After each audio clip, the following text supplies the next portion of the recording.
நடைபெற்று முடிந்த சட்டமன்ற தேர்தலில் எந்த அணியும் இல்லாமல் தனி அணியாக, மக்கள் அணியாக, மக்களை விரும்பும் அணியாக, மக்கள் விரும்பும் அணியாக களம் காண்டோம். மக்களும் நம் மீது நம்பிக்கை வைத்து தீர்மானமாக வாக்களித்தனர்.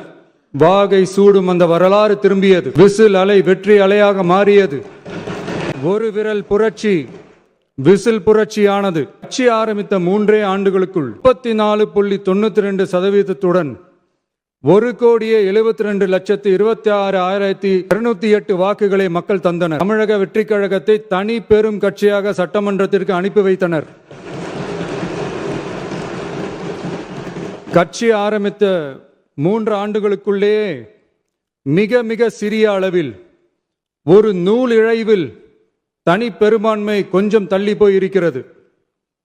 அதனால் இந்த அரசை சிறுபான்மை அரசு போல யாரும் நினைத்தால் அதிலும் எங்களுக்கு மகிழ்ச்சியே.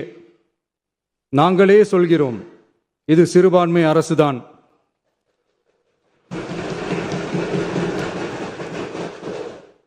சிறுபான்மை மக்களுக்கான பாதுகாப்பை உண்மையாக நிலைநாட்டும் அரசுதான்.